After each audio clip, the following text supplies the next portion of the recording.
कुछ कुशल मंगल बीता करता था। गांव की समृद्धि और खुशहाली देखकर बहुत सारे लोग वहां व्यापार करना चाहते थे, लेकिन गांव होने के कारण गांव वाले अपने रोज के संसाधन खुद ही जुटाया करते थे। जैसे कि अनाज वो अपने खेतों में उगाया करते थे और कपड़े सूती के पहना करते थे। सोनपुर गांव पर एक दिन भिंडरू बनिया की नजर पड़ी। भिंडरू बनिया शहर में अपनी दुकान चला रहा था, लेकिन वहाँ उसकी दाल नहीं गल रही थी। एक दिन उसकी दुकान के बाहर से कुछ लोग सोनपुर गांव के बारे में बातें करते हुए जा रहे थे, जिसे सुनकर भिंडरू बनिया बोला, सोनपुर गांव, मैंने बहुत सुना है इस गांव के बारे में। आखिर क्या बात है, मैं भी तो देखूं। वैसे शहर में संसाधनों की कमी तो नहीं है, पर यहाँ मेरा कुछ हो भी नहीं रहा। एक बार उस गांव में जाकर अपनी किस्मत आजमा लेता हूँ। अगली सुबह भिंडरू गांव के लिए रवाना हुआ। वो वहाँ देखता है कि चारों ओर खुशहाली है, चारों तरफ खेत खलिहान है और लोग अपने कामों में व्यस्त हैं। यहाँ तो मेरा राशन का बिजनेस नहीं चलेगा और न ही दूध का, क्योंकि सभी के घरों में गाय और भैंस है। ऊपर से ये लोग खेती भी करते हैं। लेकिन भिंडरू बनिया दिमाग से बहुत शातिर और लालची था। वो रातों रात एक प्लान बनाता है। जब पूरे गांव में सन्नाटा छाया हुआ था, सभी लोग अपने अपने घरों में चैन की नींद सो रहे थे। भिंडरू बनिया फसल खराब करने वाला स्प्रे लोगों के खेतों में छोड़ देता है, यहाँ तक कि मेंढक और कीड़े भी, और वापस शहर के लिए रातों रात ही रवाना हो जाता है। वो जानता था कि अब ये सही समय है गांव में अपना व्यापार स्थापित करने का। वो जल्द ही गांव में एक दुकान लेकर वहाँ राशन की दुकान खोल देता है। उन दिनों सभी गांव वालों की फसलें एक साथ खराब थी, इसलिए लोगों को अनाज की जरूरत थी। अरे बबलू के पापा, ये देखो, गांव में एक नई राशन की दुकान खुली है। आओ, अरे जरूरत का सारा सामान मिलेगा, शैम्पू से लेकर तेल तक, दाल चावल से लेकर चीनी तक, जो भी चाहिए सब मिलेगा। आओ आओ, एकदम प्रीमियम क्वालिटी का सामान दूंगा। हाँ, ये तो बहुत अच्छी बात है। मेरा मन बहुत घबरा रहा था कि अब गांव वालों का क्या होगा। न जाने किसकी नजर लग गई। अब भैया 5 किलो आटा और 2 किलो चीनी तोल दो। भिंडरू ने गांव में राशन की दुकान जमाने के लिए बहुत पापड़ बेले थे, तो वो ईमानदारी से काम तो नहीं करने वाला था। वो अपने तराजू के नीचे एक चुंबक लगा कर रखता था, जो लोगों की नजर में भी ना आए और ज्यादा पैसों में कम सामान भी चला जाए। ये तो बहुत कम लग रहा है। 5 किलो आटे का वजन इतना तो नहीं होता। अरे पहली बार राशन खरीद रही हो क्या? मैं यहाँ शहर से इतनी दूर अपना कारोबार करने आया हूँ, तो क्या मैं बेईमानी करूँगा? ये भलाई का तो जमाना ही नहीं है। अरे बबलू की माँ, अभी हमें आवश्यकता है और भाई साहब सही कह रहे हैं। हमारी तो घर की खेती थी, तो आज तक हमने बाहर से कुछ खरीदा नहीं। बेवजह किसी की रोटी रोजी पर शक मत करो।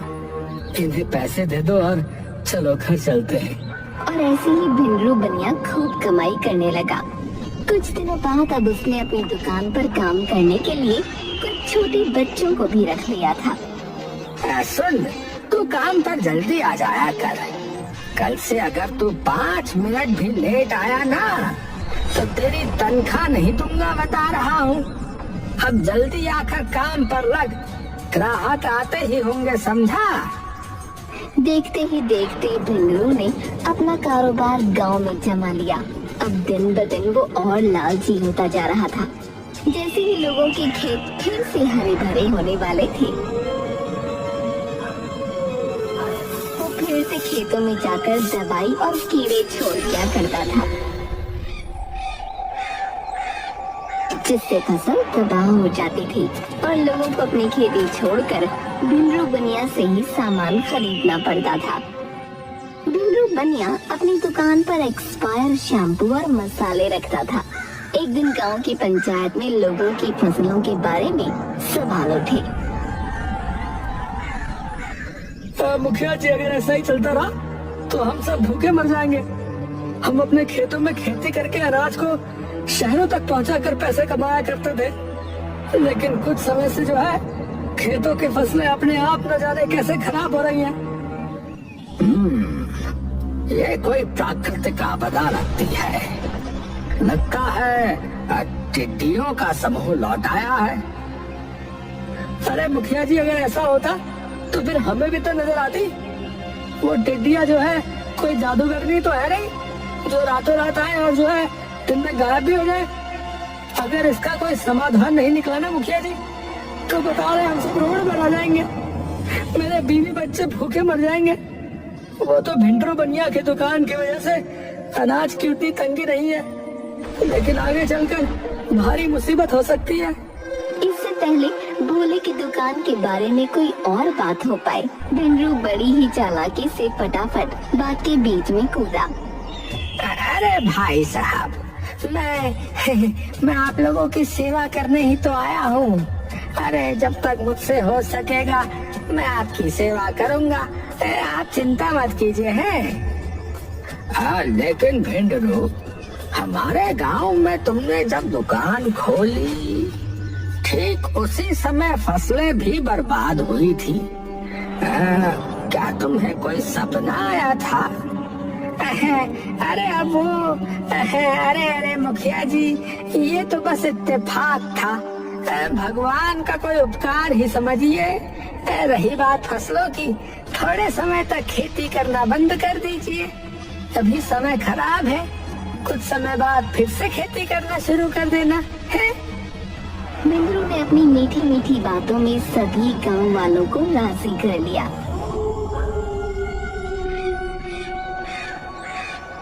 अब कुछ समय तक गांव वालों ने खेती का ख्याल भी त्याग दिया, लेकिन अब दिन पर दिन भोले का लालच बढ़ता गया।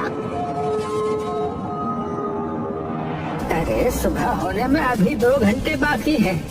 जल्दी जल्दी ये पीले कंकड़ दाल में और ये सफेद वाले चावल में मिला देता हूँ। अरे चीनी में प्लास्टिक भी तो मिलाना बाकी है। कहाँ गया? हाँ, ये ले। और ये लाल पत्थर, इसको बारीक नहीं पीसा इस कमबख्त ने। अरे चला, कोई बात नहीं, किसे ही पता चलेगा। ये लो लाल, ये लो लाल मिर्च में मिला देता हूँ।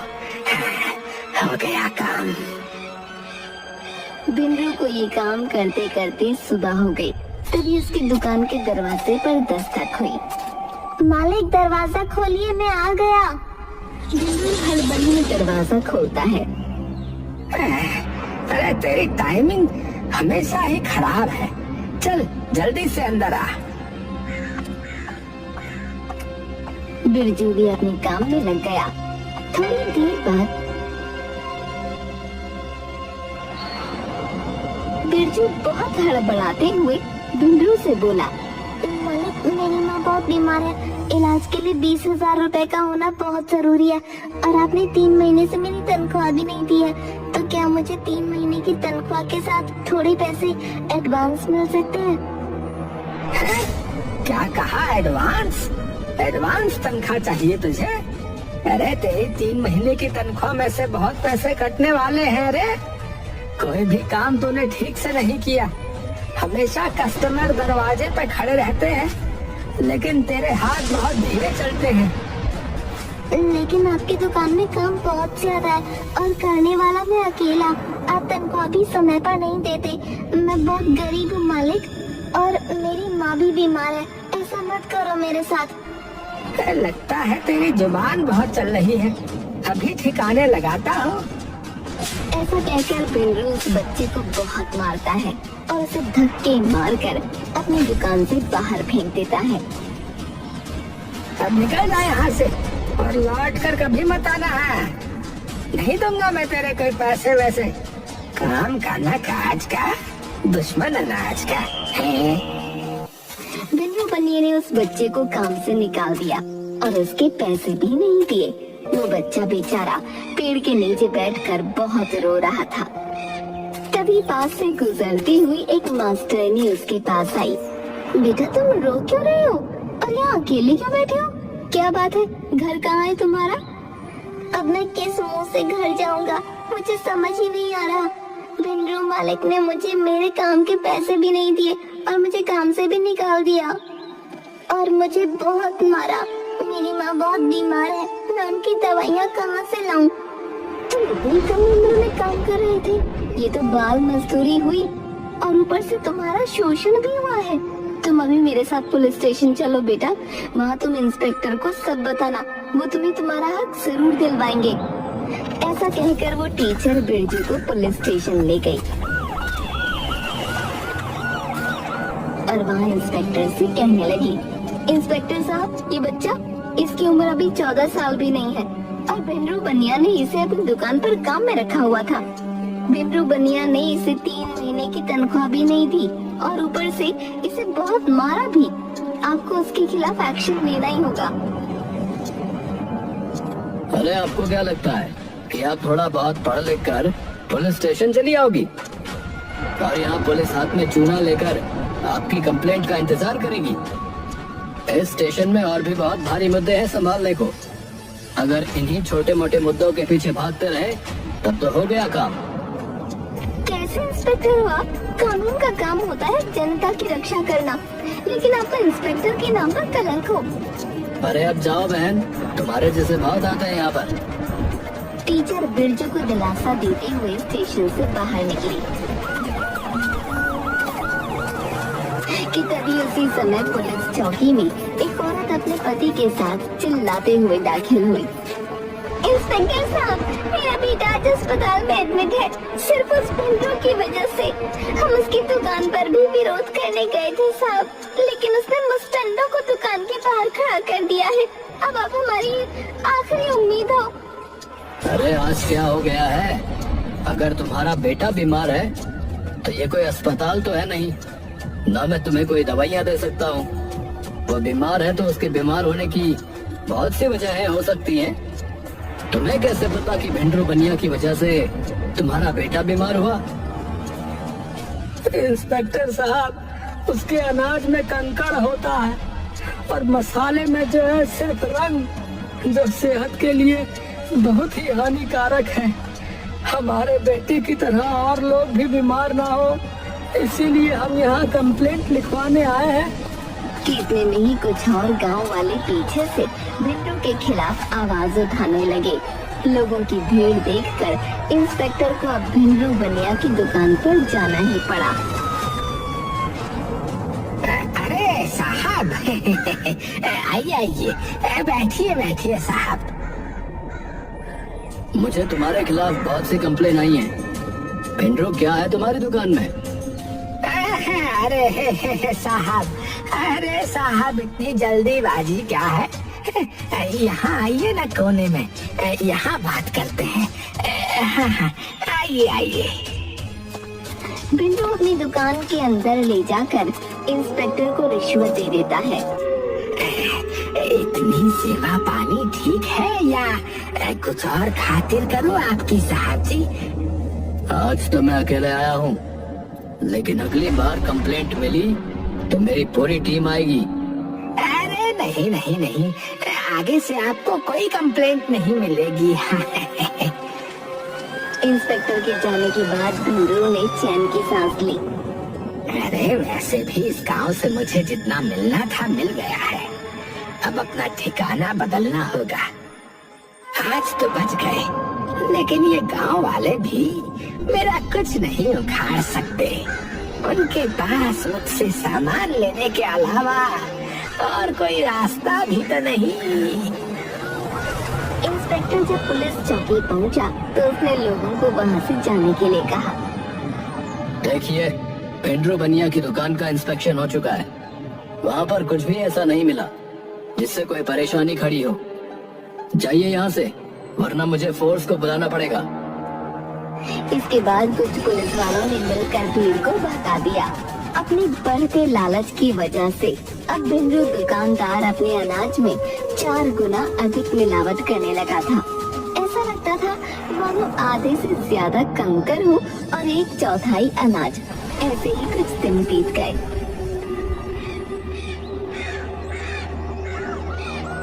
हाँ भाग्यवान, क्या हुआ? अरे कितनी बार कहा है कि ड्यूटी के बीच में परेशान मत किया करो, पर तुम हो कि सुनती नहीं हो।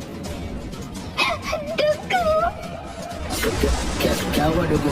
क्या हुआ? आप जल्दी घर आ जाइए। इंस्पेक्टर फौरन अपने घर पहुंचा। उसने देखा कि उसके घर में चारों ओर मातम फैला है। उसका बेटा सफेद चादर में लिपटा जमीन पर लेटा है। वो अपने बेटे के सामने बैठकर चीखने लगा। ये सब कैसे हुआ? अचानक से ये क्या हुआ मेरे बेटे को? मेरे बेटे की ये हालत किसने की? भिंडरू बनिया की दुकान से लाए हुए राशन से मैंने खाना बनाया था। डुग्गू को मैंने वही खिलाया। सुबह अचानक इसके पेट में दर्द हुआ तो इसे लेकर अस्पताल गई और कुछ समय बाद डॉक्टर ने ये पूरी खबर सुना दी। न जाने किसकी पूरी नजर लग गई है। हाय मेरा बेटा। आजकल लालच इतना बढ़ चुका है कि लोग दूसरों की जान लेकर अपने आप को संतुष्ट करने को राजी हैं। ये देख इंस्पेक्टर का दिल झन्ना उठा। इंस्पेक्टर ने खुद से वादा किया कि वो कभी भी लालच और गद्दारी नहीं करेगा। अपने बेटे का अंतिम संस्कार करने के बाद अगले दिन जब वो स्टेशन पहुंचा, तब उसने फौरन अपनी टीम को लेकर भिंडरू बनिया की दुकान पर जाने का फैसला किया।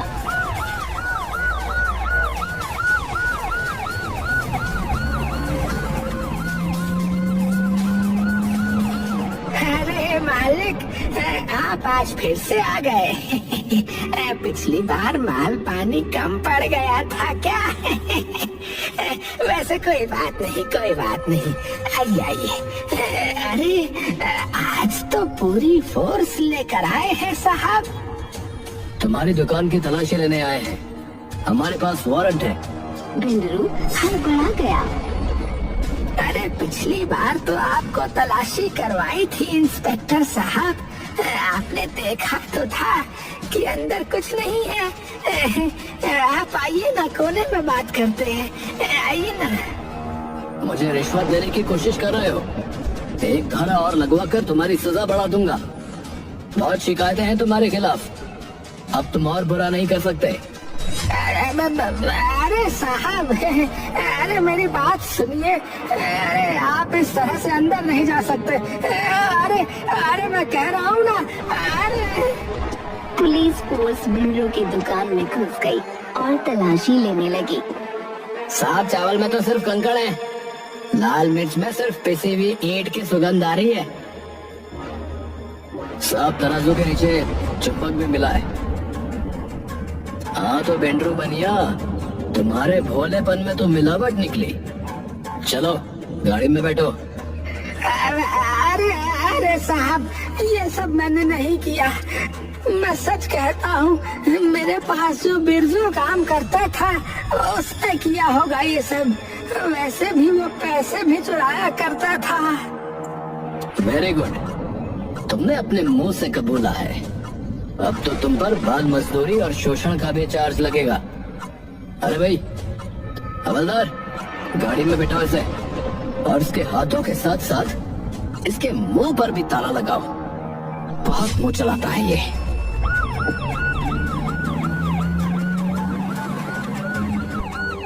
भिंडरू बनिया की दुकान पर ताला लगा दिया गया। उसे उसके कर्मों की सजा मिली। अपनी थोड़ी सी लालच की वजह से उसने खुद को तो मिट्टी में मिलाया ही और कई मासूम लोगों की जान के साथ भी खिलवाड़ किया। कई बार इंसान अपने लालच के आगे इतना अंधा बन जाता है कि वो इंसानियत भूलकर बेईमानी की मूर्त बन जाता है। लेकिन वो कहते हैं ना, कर्म कर फल की चिंता मत कर। जो जैसे कर्म करता है उसे वैसा ही फल मिलता है।